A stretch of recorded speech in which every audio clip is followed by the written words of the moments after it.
Atlanta Council for International Cooperation, ACIC.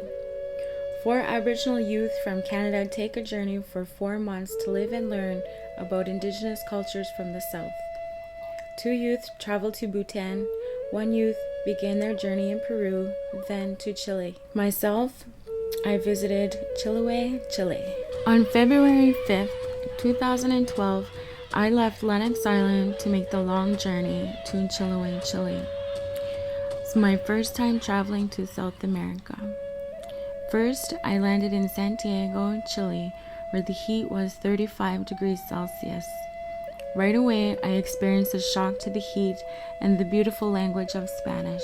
I was greeted with hugs and kisses by my Chilean friends I had worked with the summer before in 2011. Immediately, I was at ease, having old colleagues arrange to pick me up from the airport, providing me with secure accommodations and a welcoming dinner with tea and coffee. After adjusting for a few days, I continued my journey on a 16-hour Cruz del Sur Cama bus trip to Chileo Island. The Institute of Island Studies works in collaboration with the Wilichi Council of Chiefs and the Mapanuki Center. The islands, Prince Edward Island and Chileo Island, share similarities in natural resources and culture, such as algae and seaweed is used for food and traditional medicine. The marine life provides a variety of sea fish and shellfish. Both islands are known for their potatoes and the dairy life of cows. The Mapanuki Center is managed by the direction of the Wilichi Council of Chiefs, who represent the indigenous people of Chile. Mapanuki in Spanish means Mother Earth. The Mapanuki is a traditional health center specializing in medicine made of algae and seaweed. Arriving in Castro, Chile, the bus trip was an adventurous one.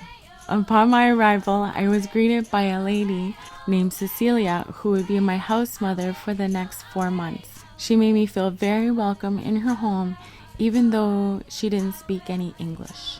The second day I arrived in Castro, Chile, I went to a festival with my house mother, Cecilia. She brought me to the community of Chanchi, which is 20-minute bus ride south of Castro. At the festival, I saw young traditional dancers dancing the cueca. There was a musical band playing an accordion, a drummer, and a little drummer boy, and beside them were women who sang their traditional songs in Spanish. The festival reminded me of a powwow with all sorts of vendors and traditional foods. Alongside those vendors were more kiosks with older women sharing how to string wool, and they would be knitting hats, ponchos, scarves, and sweaters. These styles of clothes are very traditional and useful for the cold months. It was amazing to see the traditional way of cooking lamb and cow in big pots over a fire. During the afternoon, there were a group of older men showing older methods of sawing wood. There was an old demonstration of how they would crush sour apples. It warmed my heart to see the kids involved and engaging with the elders.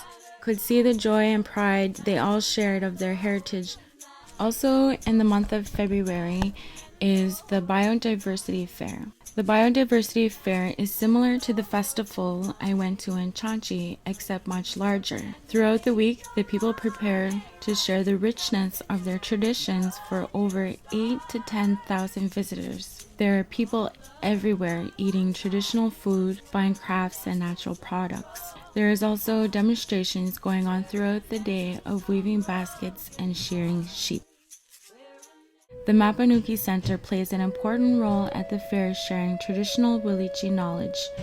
They have structured and built a traditional ceremonial hut called the Shafun.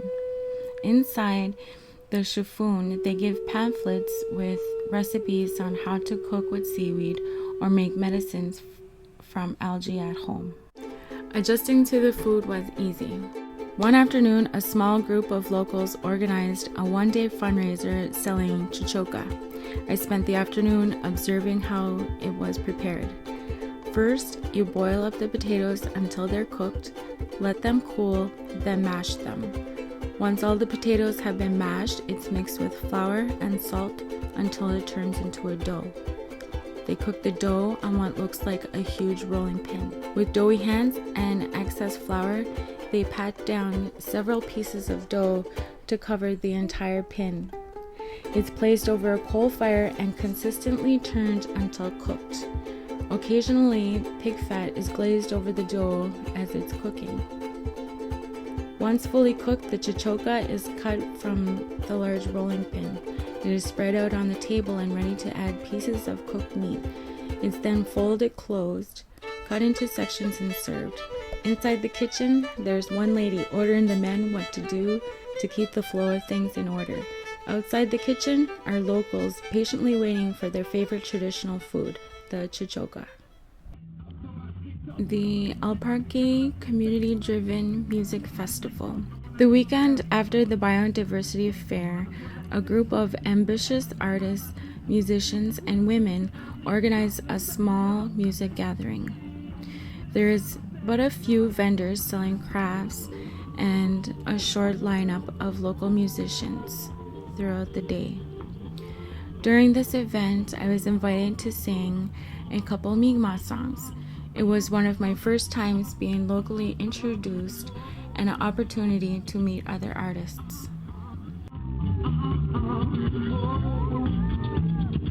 Integrating cultural knowledge. After adjusting to the lifestyle, my focus was working on my presentation about the history of the Mi'kmaq people. In my presentation, I shared the Mi'kmaq creation story with Glooskap. I spoke about traditional ways of living, the importance of education, language, culture, and teachings from the medicine wheel, Indian residential schools, and how our proud nation is working towards bettering the future of our elders, women, children, and our communities. Oh, Samantha Lewis, the hoop dancer from Lennox Island. Just watching what she's going to make each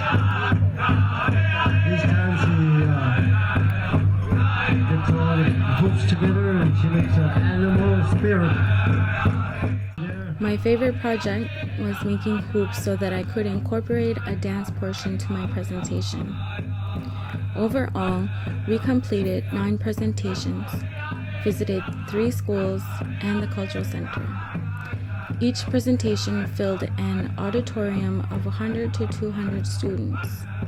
The storytelling, teachings, and colorful hoop dance was well received, acknowledged, appreciated, and inspirational. Our Mi'kmaq history has touched the hearts of the Chilean, Wiliche, Mapuche people of Chile. There are so many memories I could share with you. From the beginning to the end, I experienced new food, weather, culture, language, children, festivals, music, landscape, and many new friendships. Some of my favorite memories are sharing songs, taking tango and salsa dance lessons, a trip to Bariloche, Argentina.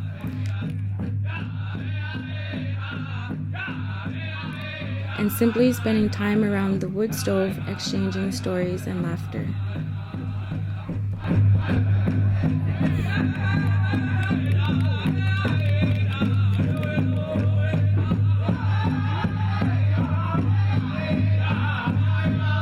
Let's have applause for Samantha. Come on.